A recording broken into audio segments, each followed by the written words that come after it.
Hi, welcome to this part of my review featuring Midnight, Legacy of Darkness. If you haven't seen the other parts of my review, featuring this setting for Dungeons & Dragons 5th edition, where evil rules supreme and being good is considered a sin, please check out the playlist in the description below. This time we are going to take a look at 4 of the heroic paths and their feats, starting with the Avenger. The battle against Isrador is lost, the forces of the light broken and scattered, but there are still those who refuse to let the war die, and who pursue their dreams of vengeance no matter the odds. To be an Avenger, one must be dedicated to stymieing the shadow at every turn, and through any available means. Many Avengers are more spies than assassins, while others prefer more direct means of retribution. You have feats such as Silencing Strike. You learn how to strike a blow that leaves your target gasping and unable to speak or to shout a warning. You also have Deadly Strike. When you have advantage on a melee attack roll and hit a creature, you can make the attack a critical hit.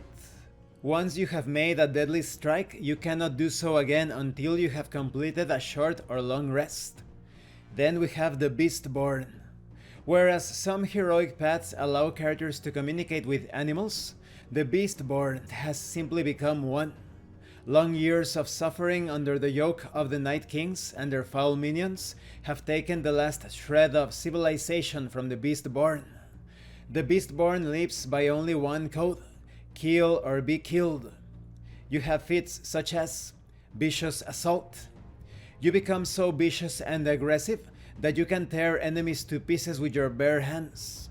You have advantages or benefits such as your strength score increases by 1 to a maximum of 20.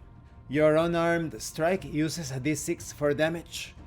When you attack with your unarmed strike, you may make a second unarmed strike as a bonus action as long as your other hand is free.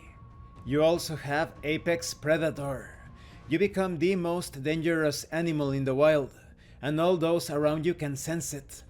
Even your physical form has changed a bit. You obtain benefits such as your strength score increases by 2 to a maximum of 22. Your unarmed strikes now use a d8 for damage instead of a d6. Then we have the Believer. Even though the gods have been lost to Aerith for thousands of years, the faith of mortals dies hard. The faithful hero knows that once the gods did bless their world, and they believe that someday these deities will return to herald a new age. You have feats such as Inspiring Faith. Your faith fills you with a drive to make the world a better place. You have feats such as Courage of Your Convictions. Your faith pushes you and others to overcome fear.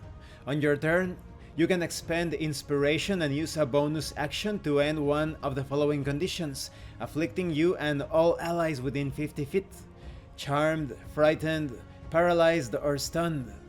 You also have Strength of Faith.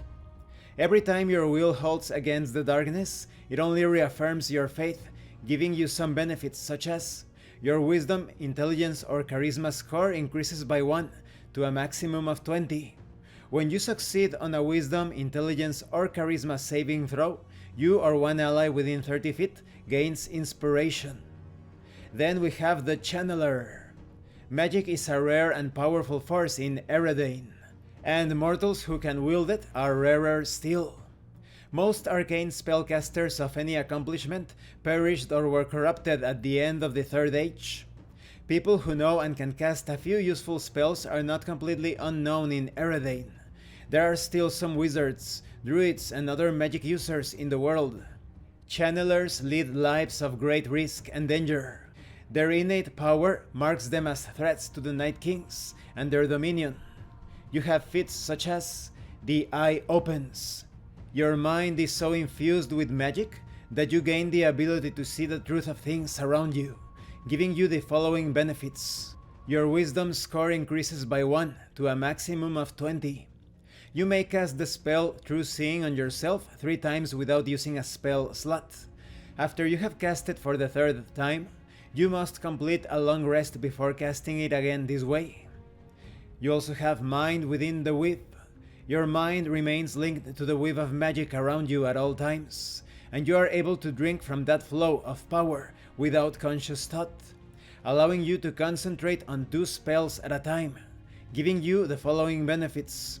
When you are maintaining a spell with concentration, you may cast a second spell that requires concentration and not lose concentration on the first spell.